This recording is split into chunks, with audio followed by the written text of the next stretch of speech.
వర్షం కథ మేఘాల్లో మొదలవదు. వేల కిలోమీటర్ల దూరంలో ఉన్న సముద్రం గుండెల్లో పుడుతుంది. సముద్రం 1 డిగ్రీ వేడెక్కిన, చల్లబడిన, గాలి దిశ కాస్త మారిన ఆ ప్రభావం చివరికి భారత రైతు పొలంలో పడే వాన చినుకుగా మారుతుంది. ఇప్పుడు అలాంటి మార్పులే హిందూ మహాసముద్రంలో వేగంగా జరుగుతున్నాయి. అందుకే ప్రపంచ వాతావరణ శాస్త్రవేత్తల చూపంతా సముద్రం, గాలులు, ఉష్ణోగ్రతల మీదే నిలిచింది. ఆ సంకేతాలన్నీ ఒకే విషయం చెప్తున్నాయి. రానున్న 2 వారాల్లో భారత్లో నైరుతి రుతుపవనాలు మరింత చురుగ్గా మారే అవకాశాలు బలంగా కనిపిస్తున్నాయి.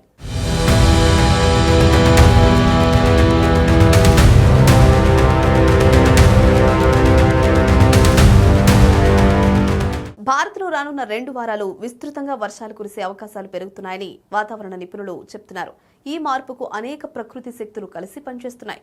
హిందూ మహాసముద్రం, బంగాళాఖాతం, ఎల్నినో ప్రభావం, Indian ocean dipole, madden Julian oscillation లాంటి భారీ వాతావరణ వ్యవస్థలు ఒకేసారి తమ గమనాన్ని మార్చుకుంటున్నాయి. ప్రకృతి తన అతి క్లిష్టమైన వ్యవస్థను మరోసారి వేగంగా కదిలిస్తుంది.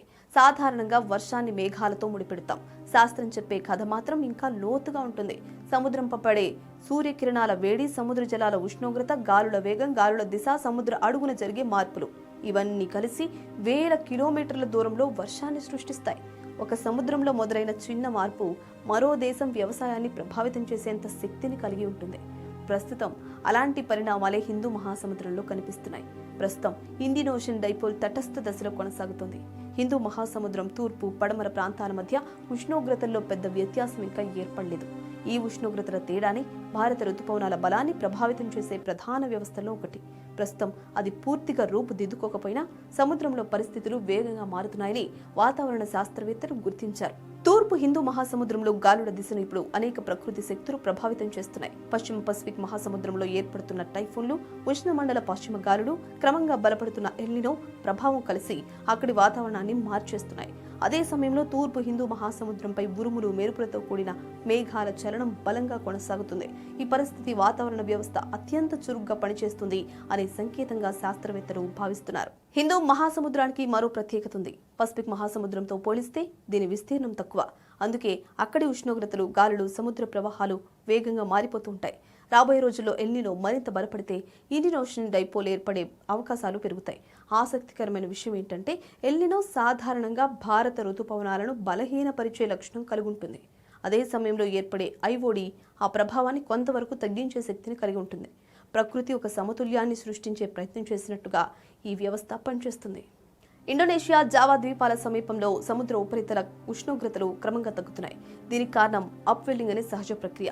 సముద్రం అడుగున ఉన్న చల్లని నీరు పైకి రావడంతో ఉపరితల జలాలు చల్లబడతాయి. వినడానికి చిన్న మార్పులు అనిపించినా దాని ప్రభావం చాలా పెద్దది. ఇండోనేషియాలో వర్షాల తీరు మారుతుంది. అక్కడి మార్పులు మొత్తం ఇండో పసిఫిక్ ప్రాంత వాతావరణ వ్యవస్థను ప్రభావితం చేస్తాయి. చివరికి ఆ ప్రభావం భారత రుతుపవనాలపై కూడా కనిపిస్తుంది.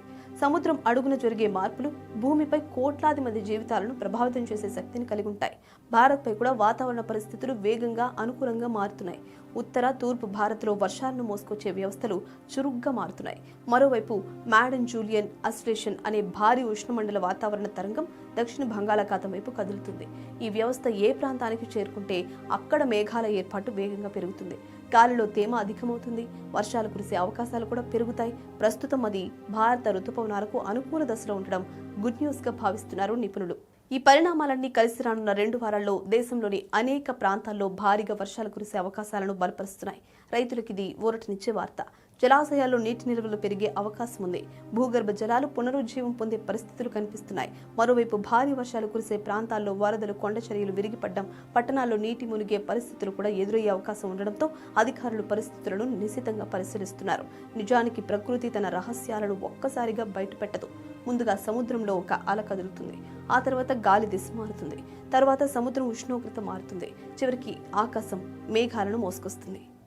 మన కళ్ళకు కనిపించేది వర్షం మాత్రమే. శాస్త్రవేత్తల కళ్ళకు కనిపించేది వేల కిలోమీటర్ల దూరంలో ఒకేసారి కదులుతున్న ప్రకృతి మహాయంత్రం. ఆ యంత్రం ఇప్పుడు మరింత వేగంగా తిరుగుతుంది. అందుకే రాబోయే 2 వారాలు భారత రుతుపవనాల ప్రయాణంలో అత్యంత కీలకమైన అధ్యాయంగా మారే అవకాశం కనిపిస్తోంది.